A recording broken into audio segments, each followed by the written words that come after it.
अस्सलाम वालेकुम जी। आजकल आपने एक बहस देखी होगी सोशल मीडिया पर कि व्हाट्सएप जो अपनी प्राइवेसी पॉलिसी है उसको 8th ऑफ फरवरी से अपडेट करने जा रहा है।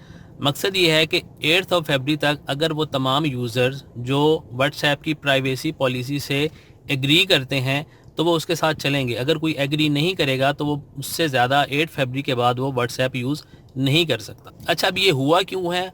हुआ इस तरह है कि 2014 में राउंड अबाउट 19 अरब डॉलर में जो फेसबुक है उसने व्हाट्सएप को परचेज़ किया था, यानी ख़रीद लिया था। तो अब अगर कोई कंपनी 19 अरब डॉलर 2014 में किसी चीज़ पर स्पेंड कर रही है तो वो बिला वजह तो नहीं स्पेंड करी। ज़ाहिरी बात है उसके माइंड में कोई प्रॉफिट ओरिएंटेड टारगेट होगा, यानी इन फ्यूचर वो इस चीज़ को प्रॉफिट के लिए, प्रॉफिट जनरेशन के लिए यूज़ करेगी। अब दूसरी बात ये है कि वो जो प्राइवेसी पॉलिसी है उसमें क्या चेंजेस आई हैं। पहले एक चीज़ होती थी कि एंड टू एंड इनक्रिप्टेड होता था, यानी जो मैसेज आप सेंड कर रहे हैं वो सेंडर और रिसीवर के दरमियान होता था, उसमें कोई तीसरा इंटरफेरेंस नहीं कर सकता था, वो टोटल प्राइवेसी होती थी।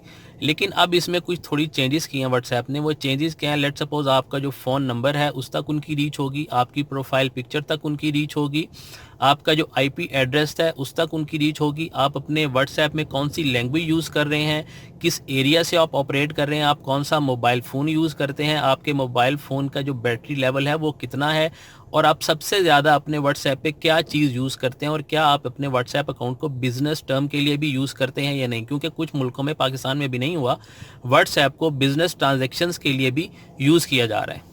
तो एक बात तो क्लियर है कि अगर आपने मज़ीद व्हाट्सएप को यूज़ करना है तो आपकी जितनी भी ये व्हाट्सएप की नई पॉलिसी है, जितनी भी प्राइवेसी आपको अपनी उनको कॉम्प्रोमाइज़ करनी पड़ेगी। अगर आप अपनी प्राइवेसी कॉम्प्रोमाइज़ नहीं करते तो आपको फिर व्हाट्सएप को बाय बाय टाटा करना होगा, आप उससे ज़्यादा अब आप उसको यूज़ नहीं कर सकते। 8th ऑफ फरवरी डेडलाइन है। अच्छा, अब आप सबके माइंड में क्वेश्चन ज़रूर आया होगा, मेरे भी आया था कि व्हाट्सएप ये अपनी प्राइवेसी पॉलिसी चेंज क्यों कर रहा है। बेसिक पर्पज़ इसका चेंज करने का ये है, अगर इसने इतनी इन्वेस्टमेंट की है, 2014 में इतनी महंगा इसको ख़रीदा है व्हाट्सएप को, तो फेसबुक ने, तो अब इसको कहाँ यूज़ करेगा? उसने यूज़ इस तरह करना है इसको, जो हम सबको क्लियर हो जाना चाहिए कि आप ऑनलाइन ट्रेडिंग बहुत ज़्यादा हो गई है, पहले भी थी अब कुछ बढ़ गई है। तो वो जितना भी ये डेटा आपका होगा, वो जितने भी ऑनलाइन यूज़र्स हैं, जो मतलब सेलर्स हैं या बायर्स हैं, उनको वो सेंड करेगा। अगर कोई कंपनी किसी पर्टिकुलर एरिया को टारगेट करना चाह रही है, यानी अपनी प्रोडक्ट उस पर्टिकुलर एरिया में लॉन्च करना चाह रहे हैं, तो वो जो अपना जितना भी आपका डेटा है उस एरिया के लोगों का वो उस कंपनी को देंगे, और वो कंपनी अपना प्रोडक्ट उस एरिया में लॉन्च करने के लिए उन सब लोगों को टारगेट करेगी, क्योंकि उनका फ़ोन नंबर, उनका एड्रेस, उनकी हर चीज़ उस कंपनी के पास मौजूद होगी। यानी इन शॉर्ट ये कि जो फेसबुक है उसको जब व्हाट्सएप आपका सारा डेटा देगा तो फेसबुक आपका सारा डेटा अपनी मार्केटिंग के लिए यूज़ करेगा, या वो सारा बंडल ऑफ डेटा किसी फर्म, किसी कंपनी को बेच भी सकती है कि ये वो सारे कस्टमर्स हैं जो फलां प्रोडक्ट यूज़ करते हैं, आप इनको टारगेट कर सकते हैं। सिंपल एज दिस, इतना होना है, इससे ज़्यादा और कुछ नहीं होना। अच्छा, अब दूसरी बात ये है कि हम जा रहे हैं किसी ऑल्टरनेटिव की तरफ, कि हम ऑल्टरनेटिव कौन सा यूज़ करें। तो जब ऑल्टरनेटिव की बात आती है तो एक टेलीग्राम है, एक सिग्नल है। तो टेलीग्राम की अगर बात करें तो आपके पास क्या श्योरिटी है कि आज से 2 या 3 साल के बाद जब टेलीग्राम भी बहुत ज़्यादा पॉपुलर हो जाएगा, उसका यूज़र बहुत बढ़ जाएगा, मिलियंस में, ट्रिलियंस में हो जाएगा, तो क्या वो आपकी प्राइवेसी के साथ फिर कॉम्प्रोमाइज़ करेगा? क्या वो भी आपको कुछ अर्से बाद या कुछ सालों बाद यही सेम कंडीशंस ना रख दे? अगर आप टेलीग्राम पे शिफ्ट करते हैं, स्विच करते हैं, तो क्या वो भी आपके साथ यही सब कुछ ना करे कुछ अर्से बाद, जब उसको भी इस तरह की कोई ऑफ़र आए या कोई उसको परचेज़ करे, उसको अच्छा हैंडसम प्रॉफिट मिल रहा हो।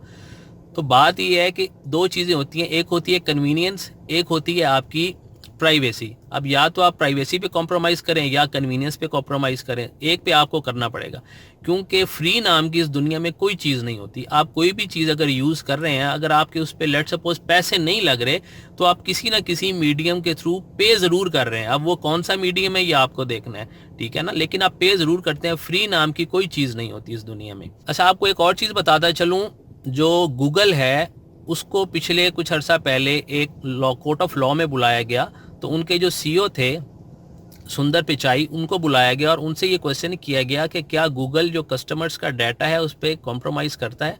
उन्होंने बड़ी ऊँ आँ की, लेकिन उसके बाद उन्होंने भी उनका भी यही बयान था कि जो गूगल है वो भी जो भी उनके कस्टमर्स हैं, जो उसके यूज़र्स हैं, उनका डाटा फर्म्स को, कंपनीज़ को आगे प्रोवाइड करता है for the purpose of marketing. अपनी जो प्रोडक्ट है उसको सेल करने के लिए गूगल भी जो कस्टमर्स का डाटा है उस पर कॉम्प्रोमाइज़ कर रहा है। Last but not the least, अब ये सोचना आपको है कि आपने क्या करना है। 8 फरवरी लास्ट डेट है, क्या आपने टेलीग्राम पे स्विच करना है या क्या आपने व्हाट्सएप को ही कंटिन्यू करना है। एक बात आपको और बताता चलूँ कि आप और भी बहुत सारे ऐप्स यूज़ करते हैं जो अपनी मतलब स्टार्ट होने से पहले, उसका जब आप उसको यूज़ करते हैं उससे पहले वो आपसे मांगते हैं कि आप उनको रीच दें अपनी गैलरी में, अपने किसी और फोल्डर में, तो आप उनको ओके करते हैं। यानी मकसद ये है कि जाने अनजाने में आप बहुत से ऐसे और भी ऐप्स यूज़ कर रहे हैं जिनको आप ऑलरेडी रीच दे चुके हैं अपने मोबाइल के डिफरेंट उसके ऐप्स के अंदर।